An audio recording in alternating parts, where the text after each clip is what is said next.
Hi, Kelly. How are you? I'm fantastic. Excited to see you guys. Great to see you. I see you look like you're in an office there. Are you stuck at home? Are you able to go into the office these days? No, I'm still coming in. We've Wow.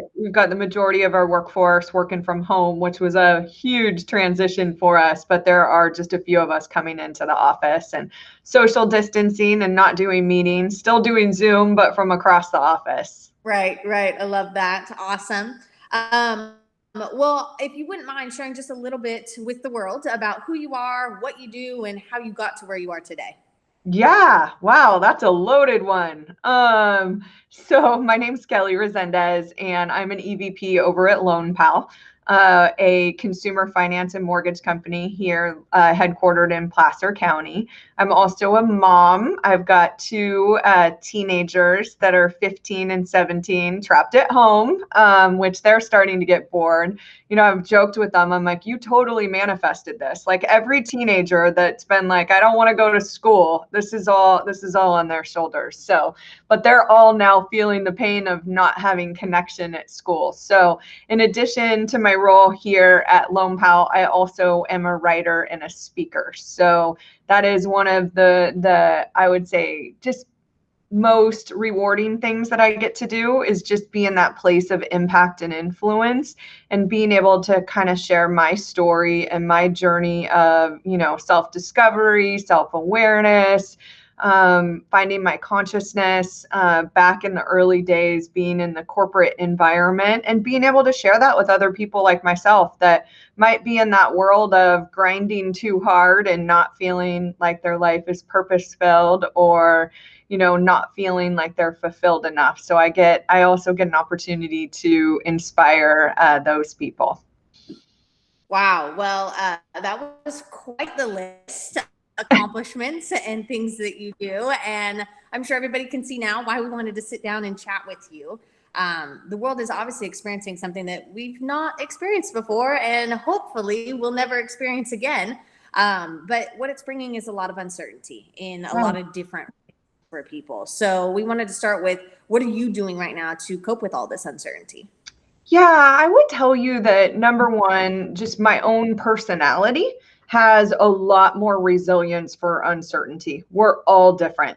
We all have a different blend of, craving certainty and safety, and then uncertainty and adventure or things like that. And we're all unique and different, like every single one of us. And so I would tell you for myself, getting into this right out of the get-go was identifying the vision and goals that I had for myself that I created at the beginning of the year. I just looked at it and said, okay, boom, let's really look at what my goals are now for the second quarter. What can I do? Who do I want to be? How do I want to feel? And so I decided right out of the gates just to own it and just say, whatever this experience is, I'm going to create it. And I believe that. I believe that we create, our own reality. And so we've got to be able to have that thoughtfulness of what are the things that I choose to focus on. And so, once I identified that, then I was able to really just create the mindset that would be needed, which is all about surrender. I mean, it's all about just surrendering to the lack of freedom that we feel, the fear that people fear about the economy right now, and being somebody that speaks so often on an abundance mindset, this was just a huge opportunity for me to share that message even more. That's where people are really struggling right now, is in scarcity. I'm not going to have enough money. I'm not going to have a job. I'm not going to have enough connection with other people. What we tell ourselves becomes true. And so what I tell myself is something different than everybody else. I've always said I'm an ambivert, which means I'm not an introvert and I'm not an extrovert. But I can tell you, being in the middle, sometimes you want to be around other people, and just being an allowance that it's just not right now. But I know a month from now, 2 months from now, I'm going to connect more deeply with the people that I choose to have in my life. And this was just an opportunity, I would say, to get out there and be able to talk to people about it. So for myself, coping, I would say, is probably the wrong word. I would say, how am I celebrating this season right now, it is massive acceptance and non-judgment for the people that are struggling. But being in that place where I'm here, like anyone, reach out to me. Like I take calls on the weekend, try to reset people a little bit. But what better opportunity do we have to really adopt an abundance mindset, which is there is enough time. No one ever felt like that before, right? Now we have more than enough time. We have more than enough energy. And this is a great opportunity for people to see their energy as being something that they create. Brendan Bouchard, one of my mentors, I would tell you, talks about us being like a power plant, is that we start with nothing, right? And so we've got to create it. And that's what I would say that people want to do, is that if you're feeling low, start to look at yourself differently. Start to look at yourself as the creator of your energy. So you've got to watch what you eat, how you sleep. The people are watching way more TV now than they ever have before. They're That's for watching more sure. news. They're on social media more. And all of those are proven to deplete your energy. So it's like, if you want more energy and you want a different, experience, go out and create it. Right. I love that. I love that. It's really take responsibility, take things into your own hands. Yeah, absolutely. That I feel like really goes in line with, having a healthy body, a healthy mind, healthy spirit really breeds into a healthy business as well. So I really love Yeah. that. And if one day you don't feel like doing anything, give yourself a little bit of permission to be like, I'm just going to sit with this and Right. not focus on it being negative, and just get back up tomorrow and restart again. Because where people are getting heavy is that they're talking about it. Like, I don't have energy. I don't have this. They're just completely focused on what's not, rather than what they want to create. And that's how we get flow going again, is we've got to just keep focused on what we want to create. I love that. Yeah. So important. Yeah, absolutely. Well, getting down to business here, I'd really like to know what is going on in the loan world right now. Oh my goodness, what is going on in the loan world?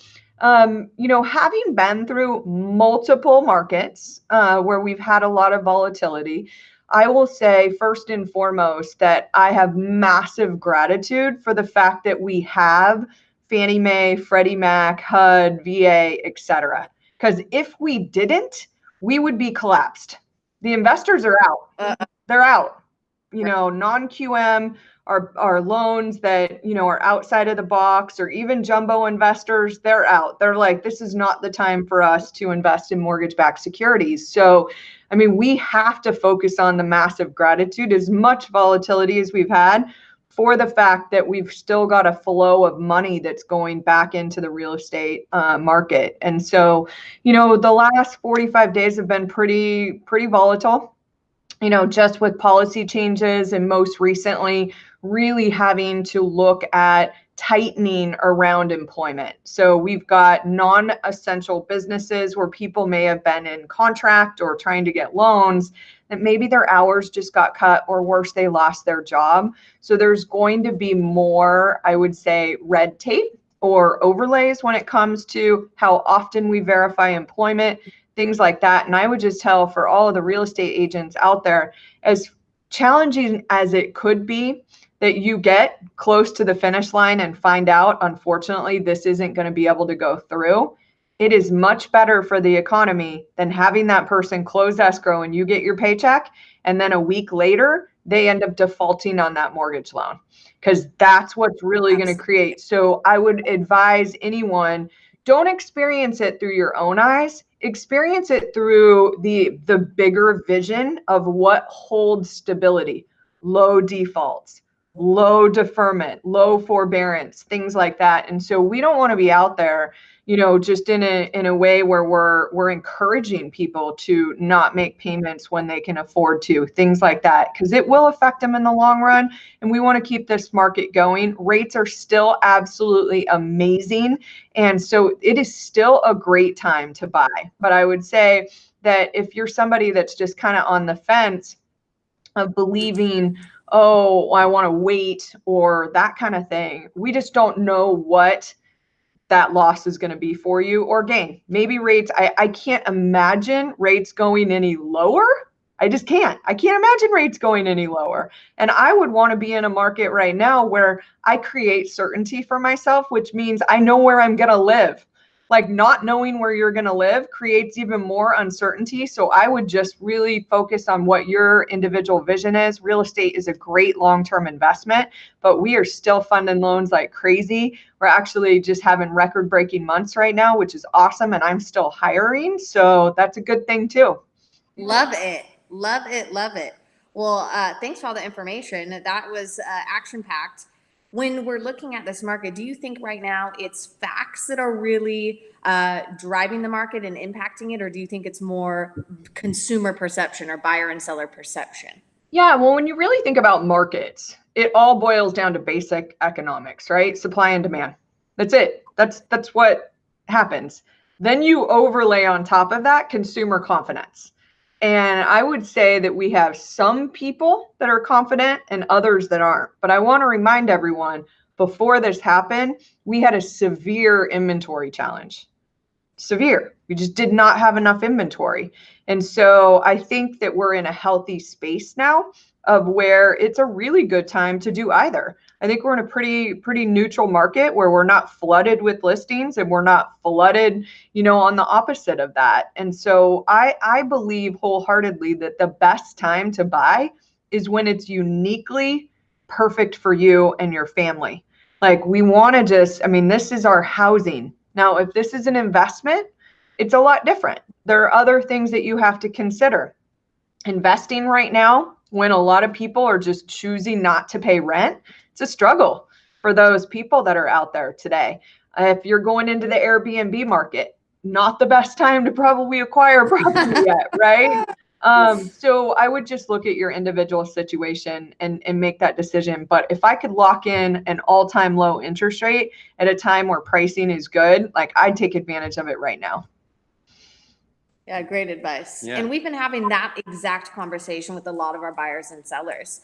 We're getting phone calls like crazy. And I know we were sharing this with you just a few minutes ago, but we are crazy busy. Like, it's insane. We're getting phone calls every day of buyers and sellers that are in a position where they're in that unique space. It's a want, but it's also a need for them to buy or sell right now. And so we're seeing lots of activity in that regard. Yeah, it's really the best time to buy a house is when it's right for your lifestyle, and every single home, different strategy is going to really fit each person better in that way. So and I just want to point out who you're being, both of you guys right now, is the reason why you've attracted in people that need to buy or sell. And we have to remember that no matter what industry we're in, again, it's just what we focus on. What are you focused on? You're focused on the people that need your help. You could just as easily focus on the people that don't need your help and get down on the fact that, there are a lot of people that don't need your help right now. That's what most people end up focusing on, no matter what line of work they're in. And so we've got to just be able to focus on the people that need your help the most. And there's a ton of opportunity out there.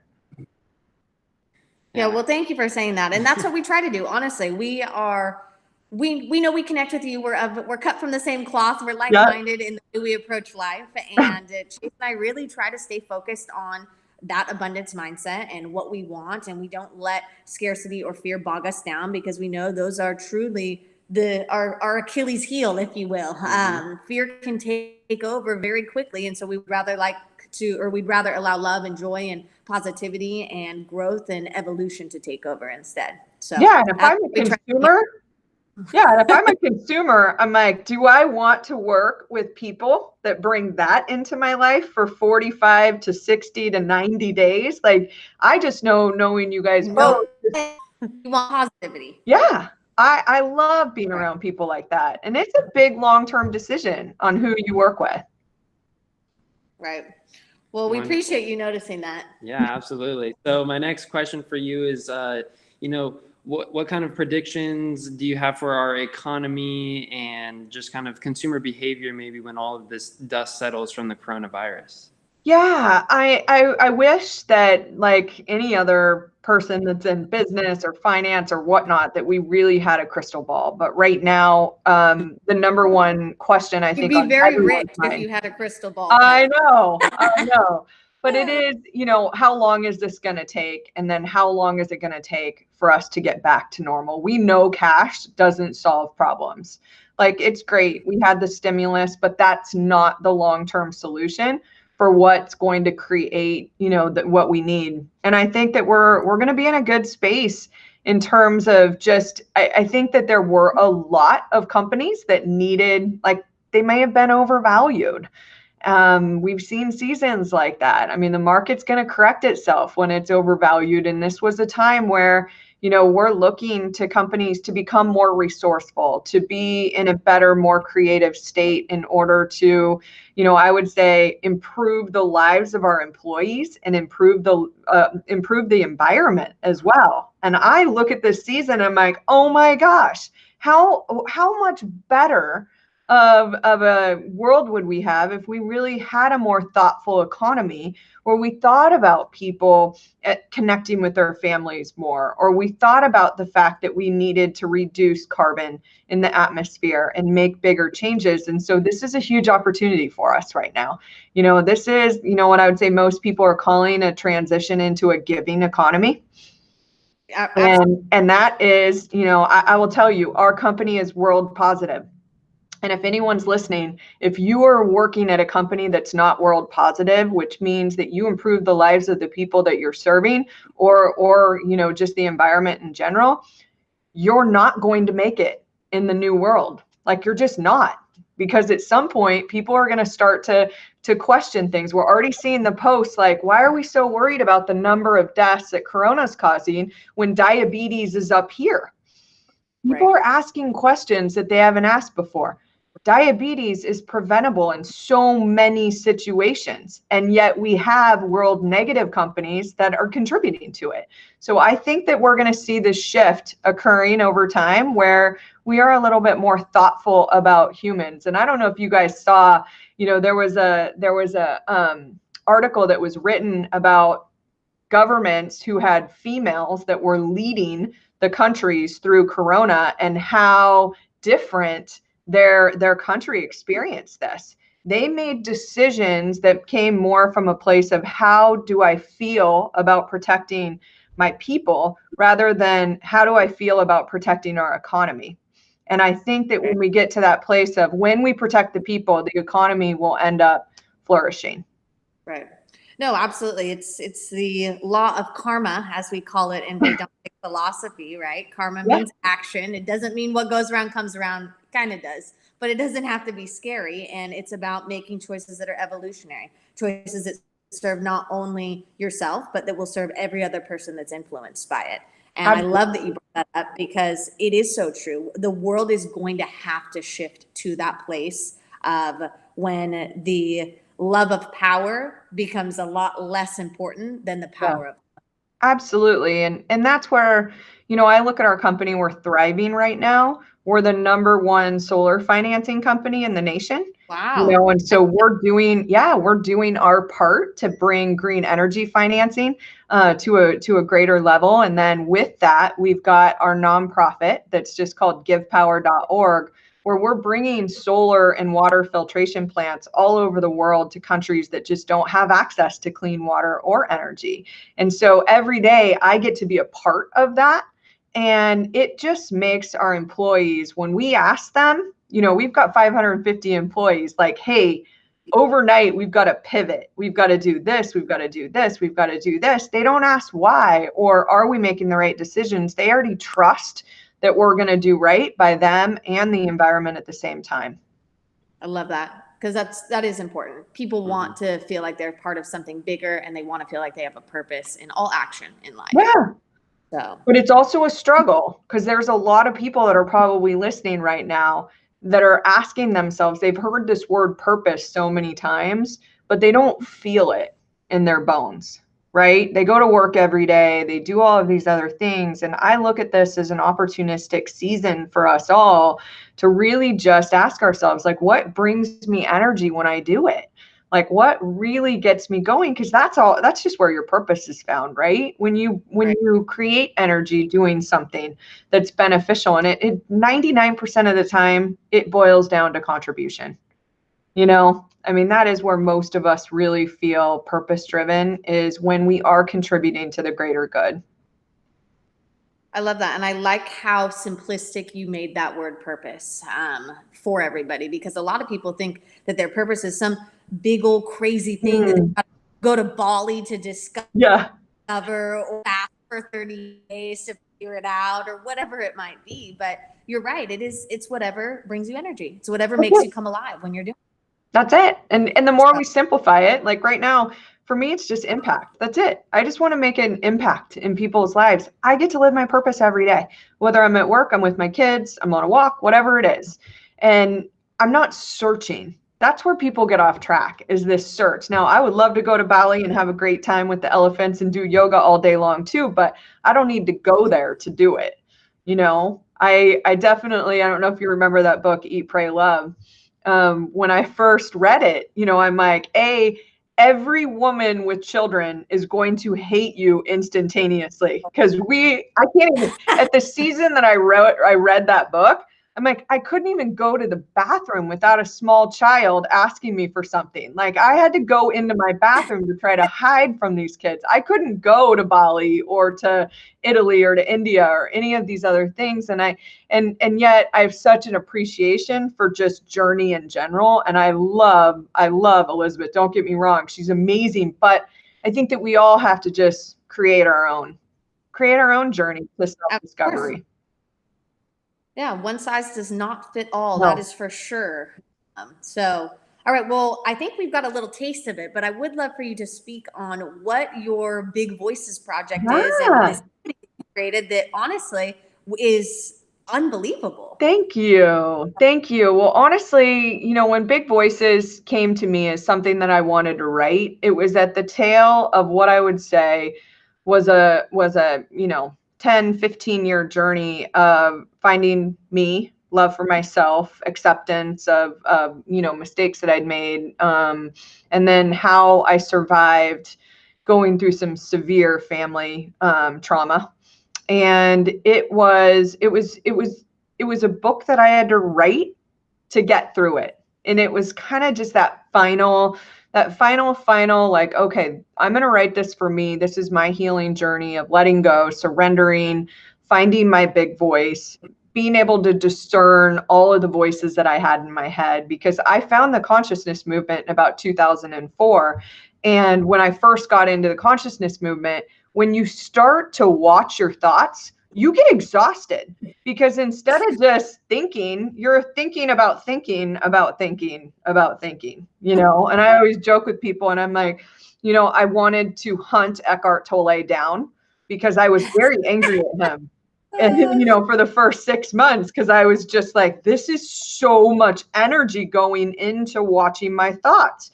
Because as we know, thoughts can become our reality. They can create emotions. They can create a life experience. And so that really was what Big Voices was about, was how I started to see my voices in my own head as the big voice or little voice, things like that, and how I was able to navigate that. And, just the community that I've built has been about sharing this with women and men all over, about how we can, use some strategies and then also some healing to be able to really just find our authentic self over time. And I am in the process of just finishing my third book.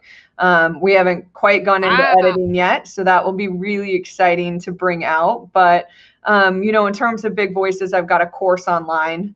And it's one of those where I just recommend to people anywhere that if you invest a little bit more time on who you're being, your entire life will change. And I know that we all have there's more free content out there than I've ever seen before. I mean, I have friends that are thought leaders that charge like $25,000 an hour for a keynote, that are like speaking every day on Facebook Live or other things, just pouring in to humanity right now. But I would just at least dedicate an hour a day right now, if you can, just to try to find, just that place where your external world it's matching your internal world. Too many people don't. Right. No, I love that. And we are definitely going to keep our eyes out for that new book, number 3. Yes. Can't Yeah. believe it. How exciting. Yeah, it was interesting, let me tell you, because I thought when I first sat down to write it, it was something God called me to do. And I thought I'd already found my worthiness formula, and I was sharing with other people how to adopt a new one themselves. And as I got into it, I found all sorts of edges of unworthiness or not enough areas in my life that I still needed to do some work in. So it was a fun journey getting there. I love that. I feel like that's all of us. We're constantly learning, right? We think we got there, and then we really found out we just scratched the surface of the big mountain of life. So, well, thank you, Kelly. It has been an absolute pleasure. Thank you for all of your words of wisdom, all of your thoughts, your insight on the market as well. It is always wonderful to see your smiling face on the other side, and we appreciate the energy that you share with us. Absolutely. And I just, just continuous flow of abundance for you guys too. Just keep it up. Thank you. Thank you. All right, Kelly. Awesome. Well, we will see you next time. Have a wonderful day. All right.